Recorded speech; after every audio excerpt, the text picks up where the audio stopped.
Top breaking news में फिर से एक बार मैं आपका स्वागत करता हूं। सबसे पहले आपको यह बता दूं कि कोई एक तो आया सामने बॉलीवुड इंडस्ट्री से जो एसएसआर को लेकर के अच्छी खबर फैला रहा है, अच्छी खबर बता रहा है एसएसआर के बारे में, जिसको सुन करके, जिसको समझ करके आपके भी दिल में एक खुशी आएगी। और उसके बाद मैं आपको बता दूं कि किस तरह से सितंबर में जिस तरह से कंगना रनावत के पूरे महलों को, मणिकर्णिका फिल्म्स को किस तरह से ध्वंस करी जाती है और फिर से क्या एक बड़ा चीज सामने आया है वो भी आपको बताऊंगा। और रिया चक्रवर्ती की खुलासा सारा अली खान को लेकर के भी बात करेंगे। और वायरल वीडियो में आपको एक ऐसी वीडियो दिखाएंगे कि किस तरह से जो रिश्ते और नाते तार तार हो गए हैं। एक वकील के साथ अवैध संबंध रखने वाली महिला जब वो पकड़ाती है और जब उसका महिला का जब रियल में पति जब देख लेता है एक अवैध पुरुष के साथ, तो किस तरह से मारपीट होती है, जिसको देख करके समाज के हर एक इंसान उसे धिक्कार देते हैं। आइए इस वीडियो को दिखाएंगे आपको वीडियो के एंड में, तो वीडियो के एंड तक बने रहिएगा।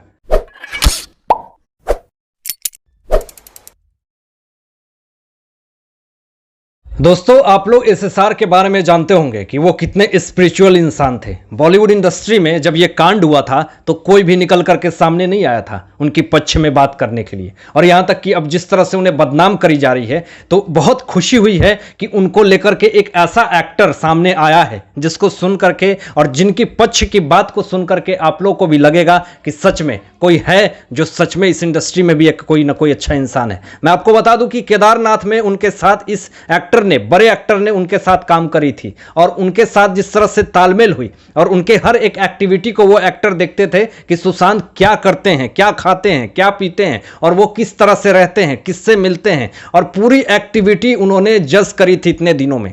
जो चीजें जो उन्होंने इंटरव्यू में ये बातें कही द टाइम्स ऑफ इंडिया को, तो ये बातें जो निकल करके सामने आ रही है वो अपने आप में एक बहुत बड़ी बात है। जी हां, आप लोगों ने महाभारत के कृष्ण यानी कि नीतीश भारद्वाज जी को आप लोग जानते होंगे, कभी ना कभी बचपन में आप लोगों ने देखा होगा। और केदारनाथ अगर फिल्म आपने देखी होगी तो नीतीश भारद्वाज जी उनके साथ लंबे समय तक काम करते हैं। अब इन्होंने क्या कहा एसएसआर के बारे में, क्योंकि उन्होंने उतने दिन तक बहुत ही करीब से एसएसआर को देखा था और जो लोग उनके बारे में ऐसी खबरें और ऐसी बातें समझाते हैं, फैलाते हैं, उनको पूरी तरह से उन्होंने खंडन करा है और सारी चीजें उन्होंने बातें कही है जो मैं आपको इस वीडियो में बताने वाला हूं। दोस्तों, नीतीश भारद्वाज जी ने आगे द टाइम्स ऑफ इंडिया को पूरी तरह से ये बातें कही इंटरव्यू में कि एसएसआर जब भी मुझसे मिलता था, मुझसे बातें करता था तो काफी खुश होता था। वो सेट पे आता था तो फिर वो सिगरेट पीता था, ये बात उन्होंने कबूल करी, और सिगरेट पीता था लेकिन हमेशा खुश मिजाज रहता था। और उनके बारे में जिस तरह से ड्रग्स लेने की बात हो रही है,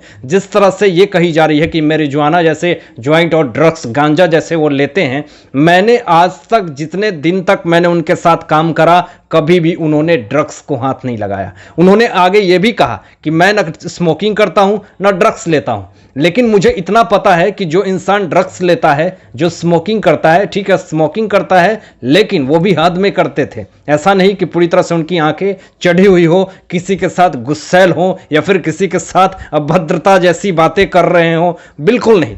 वो अगर ड्रग्स जो भी कोई लेता है तो उसकी आंखें चढ़ी हुई होती है। जब वो बात करेगा तो उसकी नज़रें झुकी हुई होगी, वो इरिटेट होगा, हर एक चीज़ों पे रिएक्ट करेगा, अपनी काम करने में हमेशा डिले करेगा। लेकिन उन्होंने कहा कि जब भी वो सेट पे आते थे तो हमेशा स्फूर्ति, एक स्माइल फेस पे और हमेशा कॉन्फिडेंस बना करके रखते थे। महाभारत के श्री कृष्ण यानी नीतीश भारद्वाज जी ने साफ कहा कि उनको अगर कोई बदनाम करने की कोशिश कर रहा है तो वैसे इंसान को कभी खलेगा नहीं। भले ही बॉलीवुड इंडस्ट्री से कुछ लोगों ने सपोर्ट नहीं किया, कुछ मीडिया चैनल वालों ने भी फेक न्यूज उनके अगेंस्ट फैलाए, लेकिन नीतीश भारद्वाज जी ने जिस तरह से उनके फेवर में बात करी ये अपने आप में एक बहुत ही काबिले तारीफ है। जब सेट पे सारा अली खान, जब ये सारी चीजें, जब ड्रग्स के मामले में ये सारी चीजें जब बात हो रही होती है तो सारा अली खान इस विषय में याद है, नीतीश भारद्वाज जी ने यह भी कहा कि मुझे याद है कि सारा अली खान ने यह कहा था कि इस इंडस्ट्री में ड्रग्स ऐसी चीज है जो कि पूरी तरह से तह बनाई हुई है, उस इंडस्ट्री में बहुत ही ज्यादा ड्रग्स है।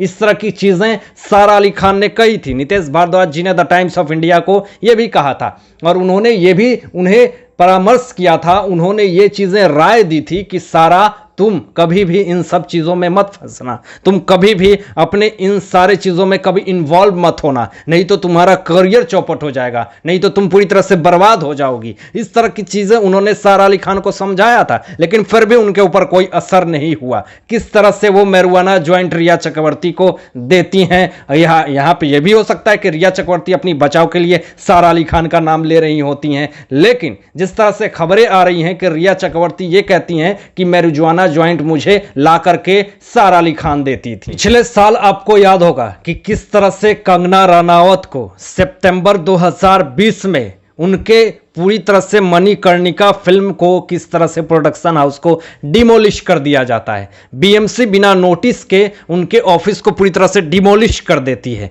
और कुछ नॉटी बॉय जो शिवसेना के हैं, उन्होंने साफ कहा था, एक ऐसा अभद्र भाषा का प्रयोग किया था जिस तरह से ये वर्ड मैं इस चैनल पे नहीं ले सकता हूं, लेकिन उन्होंने ये कहा था कि मैं उस भाषा का प्रयोग नॉटी के रूप में कर रहा था, मैं उनको गाली नहीं दे रहा था। तो नॉटी किसको कहते हैं, उसके बाद ये नॉटी बॉय के रूप में प्रचलित हो गए।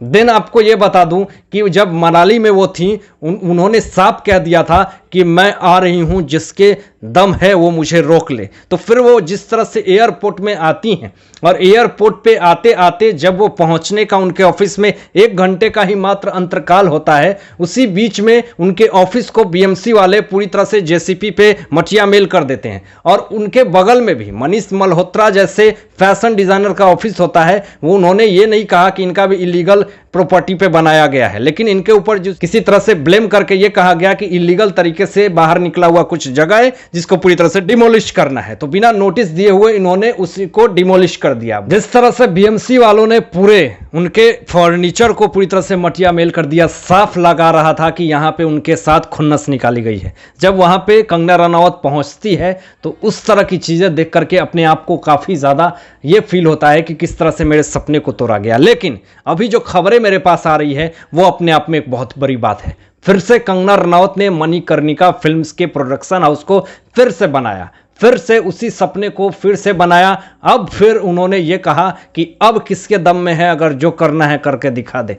पूरी तरह से फिर से चैलेंज करी, लेकिन जो सत्य होती है, जो सच्चाई की आवाज होती है, उनके साथ कभी कोई कुछ नहीं कर सकता। फिर से उन्होंने उस इंडस्ट्री को खड़ा किया और फिर से अपने आप को उसी इंडस्ट्री से सफल बना करके वो दिखाएंगी कंगना रनावत जी। तो इस तरह की जो हिम्मत और इस तरह की कॉन्फिडेंस वो हर एक इंसान के अंदर नहीं होती है। केआरके और मीका सिंह की कंट्रोवर्सी पूरी तरह से फेमस है। जिस तरह से केआरके ने यह बात कही थी कि मैं तुम्हारे जैसे 2 चिल्लर 2 कौड़ी के लोगों का नाम नहीं लूंगा और तुम मेरे ऊपर गाना बनाओगे, अगर जिस दिन गाना बना दिए वो तुम्हारी जिंदगी का आखिरी गाना होगा।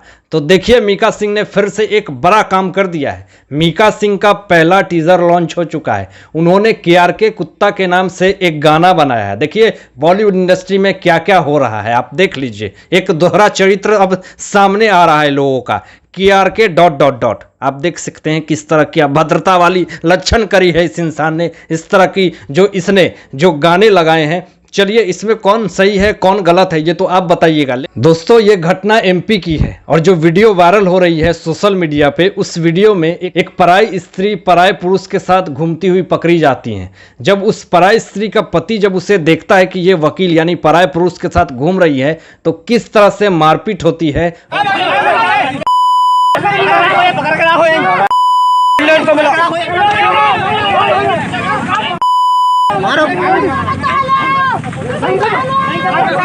इस वीडियो को देखने के बाद अपने विचार व्यक्त कीजिएगा और इन सारे मुद्दों पे आप लोग क्या सोचते हैं इस विषय में अपने विचार जरूर व्यक्त करें। तो आज के लिए बस इतना ही, धन्यवाद।